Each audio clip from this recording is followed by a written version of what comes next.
பிப்ரவரி 7ஆம் தேதி வந்து இறுதி பட்டியல் வந்து வெளியிட போறாங்க.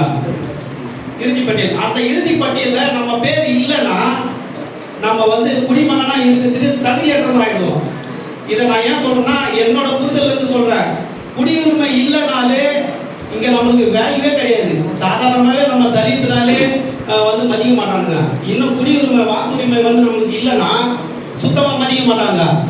இப்போ உதாரணத்துக்கு சொல்றேன், இப்போ நின்னகரில் இருக்கிறாங்கன்னு வச்சுக்கலாம். இப்போ ஒரு கவுன்சிலருக்கு வந்து போட்டிக்கிறாருன்னு வச்சுங்க, அவர் வந்து வன்னியர் சமூகத்தில் இருக்கிறாருன்னு வச்சுக்கலாம். இப்போ நம்ம தலித் சமூகமாக இருக்கிறோம். இப்போ எனக்கு ஓட்டு இல்லை, மணிமானுக்கு ஓட்டு இல்லை அப்படின்னு சொல்லும் போது அவர் வந்து ஓட்டு கேட்க வராரு. மணிமானுக்கு ஓட்டு இல்லை, இவனாதான் என் வீட்டை போனான், இவன் வேலையே இல்லாதால என்னுடைய சின்ன தம்பி ஒருத்தர் இருப்பான் என் தெருவில். இப்போ தம்பி நாயகத்தில் இருக்கிறான்னு வச்சுக்க, அவருக்கு ஓட்டு இருக்குன்னு வச்சுக்கலாம். மணிமான் வீட்டான போதா இருப்பான், நாயகர் வீட்டான போயிடலாம்ப்பா, அவனுக்கு ஓட்டே கிடையாது பண்ணுவாங்க. இது வந்து புரியுறாமே சொல்றேன். சிம்பிளா பெரியவங்களுக்கு இருக்கும், சின்ன பசங்க இருக்காது, சின்னவங்களுக்கு இருக்கும், அதுக்கப்புறம் பெரியவங்களுக்கு இருக்காது. இது மாதிரி வந்து குளறுபடி ஆகிடும். அதுக்கப்புறம் வந்து இந்த எம்எல்ஏ இதுக்கு வந்து ஓட்டு இல்லைன்னா நமக்கு வந்து ரொம்ப வந்து இதுவாகிடும். இதுதான் தலைவர் வந்து இந்த இதுவே வந்து தேவையில்லை, இதை ரத்து பண்ணணும்னு சொல்லி தமிழ்நாடு முழுக்க வந்து இப்போ செங்கல்பட்டு கூட வந்து ஆர்ப்பாட்டம் பண்ணுது. இது எல்லாருக்குமே நிறைய பேருக்கு தெரிஞ்சிருக்காது. இது ஏன்னா நிறைய பேர் வந்து வரமாட்டேங்கிறீங்க.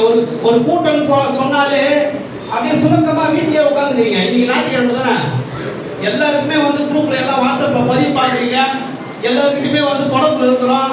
அப்படி இருந்தோம் ஒரு சில பேர்லாம் வந்து வரவே மாட்டேங்கிறீங்க, ஒரு உணர்வே இல்லாத இருக்கிறீங்க. அப்படி இருந்தா எப்படி நம்ம கட்சியை வந்து அடுத்த கட்டத்துக்கு எப்படி எடுத்து போக முடியும்? அதெல்லாம் வந்து தயவு செஞ்சு புரிஞ்சுக்கிட்டு வந்து இது பண்ணலாம். இப்போ வந்தவங்க கட்சி ஆரம்பிச்சு டவுன் போட்டுன்னு ஒரு நிகழ்ச்சியெல்லாம் வந்து உட்காந்து சுத்திட்டு இருக்கிறோம். ஆனா நம்ம காலகாலமா 20-25 வருஷமா நம்ம இந்த கட்சியிலேயே இருக்கிறோம், தலைவர் கொள்கையை உருவாக்கி இருக்கிறோம். நம்ம டவுன் போட்டு வரது கூட நம்ம ரொம்ப தயங்கிட்டு இருக்கிறோம். இப்போ நம்ம கூட்டத்துக்கு இப்போ பெரும்பாலும் வர தேவை. ஆனா மற்ற கூட்டணி சார்பாக போகும்போது இப்போ வந்து ஒரு எலெக்ஷன் வருது, இப்போ பிரச்சாரத்துக்கு போறோம், அனைத்து கட்சி கூட்டமா வருவோம்.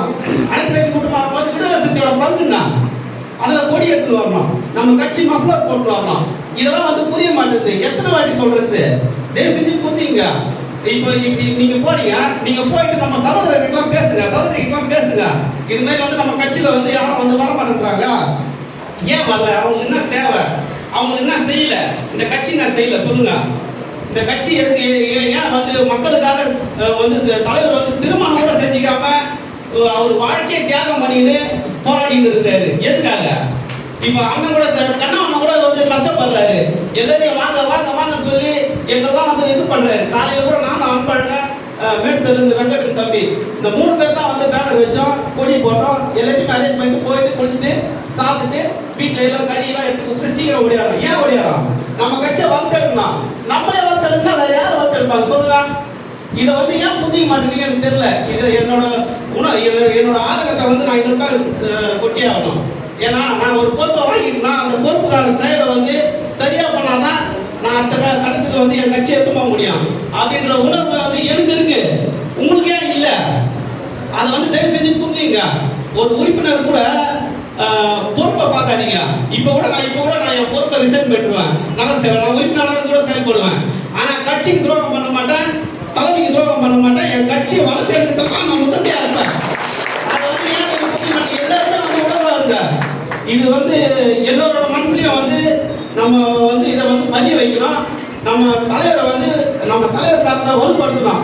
இப்ப தலைவருக்கு வந்து 6 சீட்டு 8 சீட்டு கொடுத்துட்டா ஐயோ என்ன இது 6 சீட்டு கொடுத்துட்டாங்க 8 சீட்டு கொடுத்துட்டாங்க, நீ எல்லாம் வீட்டுல உட்கார்ந்து இருப்ப, கட்சிக்கு வந்து வேலை செய்ய மாட்டேன். அப்புறம் வந்து என்ன 8 சீட்டு 6 சீட்டு கொடுத்துட்டாங்கன்னு மட்டும் வந்து குறை சொல்லுவேன். இது என்ன வழி நான் சொல்லுங்க பார்க்கலாம். நீங்க எல்லாம் வரணும்ல. ஒரு குடும்பத்துல நம்ம இருக்கிறோம், நம்ம 5 பேர் இருக்கிற ஒரு குடும்பத்துல ஏன் 2 பேர் இட்டு வர முடியாதா? ஒரு தெருவுல 100 பேர் இருக்கிறோம், 50 பேர் இருக்கிறோம், ஏன் ஒரு 10 பேர் இட்டு வர முடியாதா? அது மாதிரி இட்டு வரணும். ஒரு முகாமுக்கு ஒரு 4 பேர் இட்டு வா. ஒரு முகாம் செயலர் வரலையா, முகாம் செயலர் அடுத்ததுக்கு சொல்லு, பொருளாளர் இல்ல துணை செயலர் இல்ல அவங்களுக்கு தகவல் சொல்லு, அவங்க வரட்டும். அவங்களும் வரணும் இல்லையா, உறுப்பினர் இருக்காங்கல்ல அவங்க அனுப்பிச்சு விடு, அவங்க வரட்டும். ஏன் வந்து உங்களுக்குள்ளேயே பாகுபாடு இருக்குது? அதெல்லாம் ஏன் புரிஞ்சிக்க மாட்டேன்றீங்க? தயவு செஞ்சு புரிஞ்சுக்கின்னு கட்சியை வந்து வளர்த்துருக்கணும். இந்த 2026ல நம்ம தலைவர் வந்து எந்த கூட்டத்தில் இருக்கிறாரோ அந்த கூட்டத்தை வெற்றி பெறணும் அப்படின்ற கொள்கை நம்ம ஊற்றி எடுத்து நம்ம வந்து ஜனமும் போராடணும்னு வச்சுக்கலாம். 2026ல எத்தனை வருஷம் ஆனாலும் நம்ம கட்சி வந்து யாராலையும் வந்து அழிச்சு ஒழிக்க முடியாதுன்றத இந்த கூட்டத்தினால தெரிவிச்சு வாய்ப்பளித்த மாவட்ட செயலாளர் கண்ணன் அவர்களுக்கு நன்றி தெரிவிச்சுக்கிறேன். நன்றி.